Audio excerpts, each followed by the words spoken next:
नमस्कार, मैं हूं Amod Shrivastava. Amazing thought, amazing message, amazing story की दिशा में एक कदम और आगे। आज दो बेहद अनुकरणीय एवं शिक्षाप्रद दो छोटी चिंतन का विषय है विनम्रता की भावना और दूसरा है अहंकार का बीज। सर्वप्रथम लेते हैं विनम्रता की भावना। अहंकार असल में एक मृग तृष्णा के समान होता है।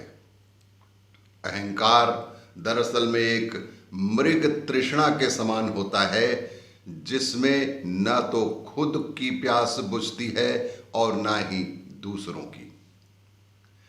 अपने को हर क्षेत्र में पूर्ण मान लेने की भूल करने वाला अहम हमेशा कमियों को छिपाने का कार्य करता है। अपने क्षेत्र में अपने आप को पूर्ण मान लेने की भूल करने वाला अहम हमेशा कमियों को छिपाने का कार्य करता है। व्यक्ति अपनी कमियों और दोषों को जानते हुए भी अहंकारवश दूसरों के सामने उसे स्वीकार नहीं करता। वह हमेशा पर निंदा में ही लगा रहता है।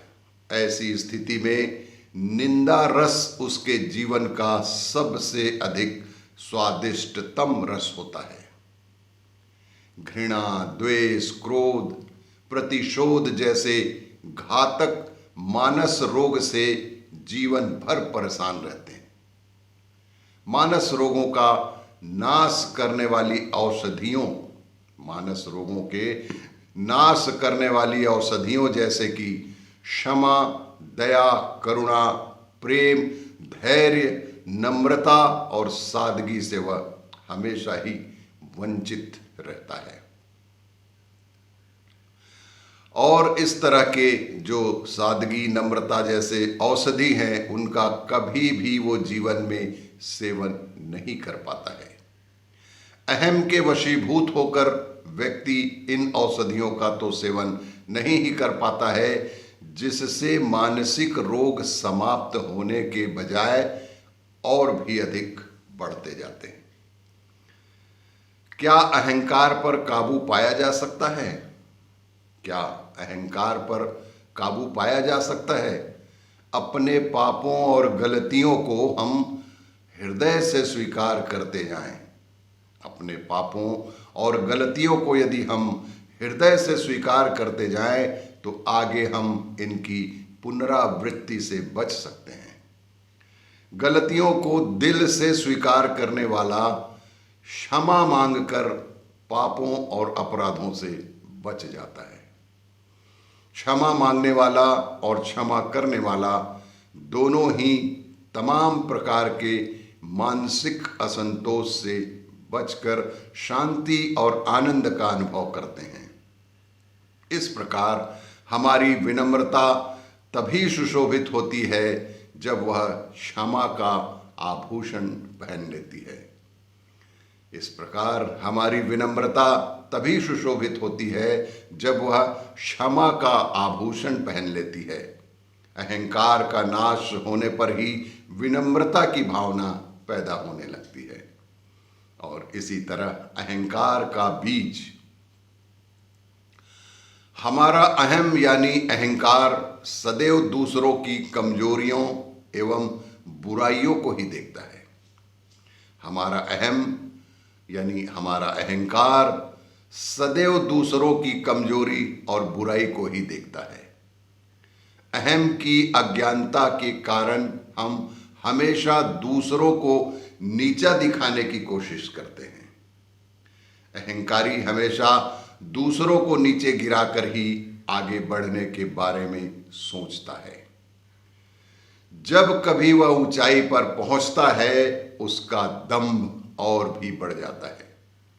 जब कभी भी ऐसे पुरुष ऊंचाई पर पहुंचते हैं, उनका दंभ और भी बढ़ जाता है। पर ऐसे वक्त में वह भूल जाता है कि एक दिन जब उसका पतन होगा और वह नीचे गिरेगा तो उसका साथ देने वाला जीवन में कोई भी नहीं होगा। वह अभागा अकेले ही अपने कष्टों को भोगता हुआ पतन का शिकार हो जाता है।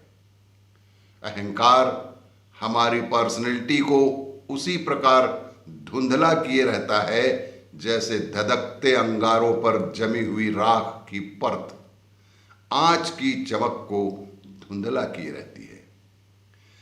आखिर कोई व्यक्ति अहंकारी किस तरह बन जाता है? प्रश्न ये है कि आखिर कोई व्यक्ति अहंकारी किस तरह बन जाता है? अहंकार को तुच्छ प्रकार की मनुष्यता भी कहा जाता है।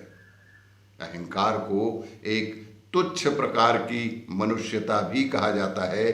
अनगिनत पापों को जन्म देने वाला यह अहंकार आत्म प्रशंसा के बीज से उत्पन्न होता है।